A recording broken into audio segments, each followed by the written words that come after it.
Yeah, so then your shoe curves and flexes over the pedal when you're pedaling hard, and then doesn't give you that nice support in your arch that you need. It puts more pressure like on the ball of your foot, and that's where I get my nerve problem.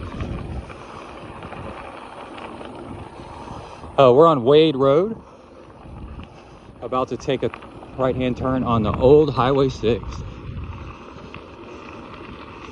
Really cool historic road.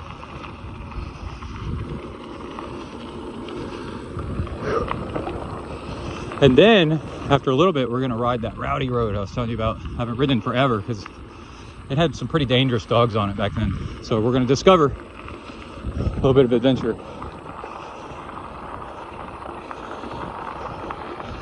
Yeah, and then I want to show you my stem on this bike and what I need to do to fix something. So we're on Ward. Right-hand turn on the old Highway 6. Let's go. Here you come up on the big view. We're on White Switch Road. Just came off Highway 6 a while back. And that's the Brazos River down there in the bottom. We're gonna go down the bottom of this hill and see what happens.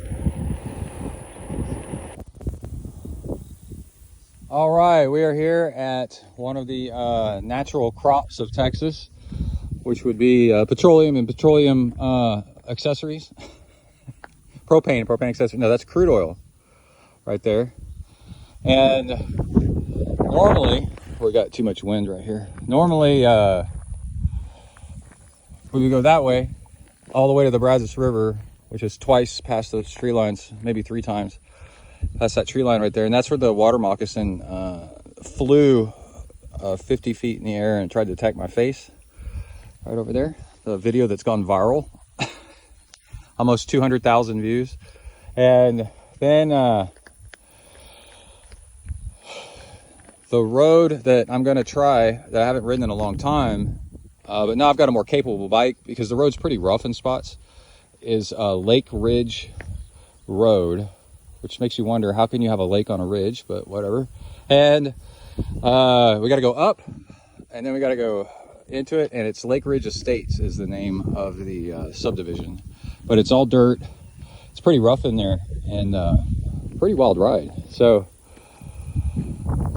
haven't ridden in a long time because we used to ride it. Kai and I used to ride it together, and there's some scary dogs in there, and I didn't want them to mess with Kai. And so it's been some years. So let's see what we can do. And we got wildflowers over here. Let's go check them out. Got some kind of skull right here. Let's see. Oh, that's a wild pig. Look, see the tusks right there? That's pretty cool. Might have to come back and grab that. Put it on the wall. Anyway, hold on. There we go. Nice sunflowers. But it was a mistake to walk over here. This ground is sludgy. And God knows what it is. You know, is it a petroleum spill of some sort? So that is cool. Let me touch them with my non-drinking hand, non-eating hand. I'm going to put them somewhere where I can come back and find it if I want to do that. All right, holy crap, that road was rough. I can ride no hands for a second, turn down the volume on my headphones. Okay. Wow.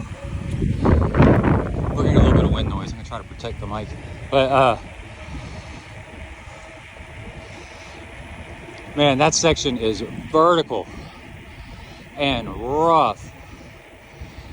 And it's a full-on road, but it's not maintained, so it's just full of potholes and rubble and steep inclines and descents and turns. Really good training and really good workout. And something that's important to remember when you're training is, you know, you bang for your buck for your time and for your miles. And Thing is, you're gonna spend 4 hours out riding. You know, make it hard. So what I did was I skipped that one section, went down to the Brazos River. That was the Brazos River bottom. It's dead flat. Now, while it's gravel, that's kind of sad because it is a lot of fun to ride it, but it's not giving you any, you know, any real work because it's just flat. And instead, taking a detour and riding really technical, hard, vertical stuff, it's actually smarter training time and better use of your training dollars. All right, we're about to turn into a headwind. We're now on White Switch Road again, headed back to Old Highway 6.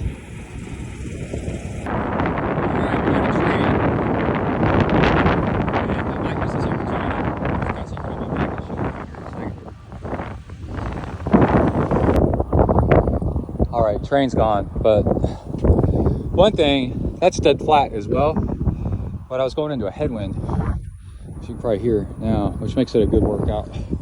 And then on the way back, it's not dead flat. I'm going that way, and then it's hilly. And anyway, I got two things. You can see how the bars are pointed up right here, and it's a whole modern thing, you know, to kind of like shield your lower torso because it acts as a wind trap, you know, like that. And so it's actually faster to tilt these up a little bit, but the stem on this is a little slammed, and you can see the pivot point is behind this thing.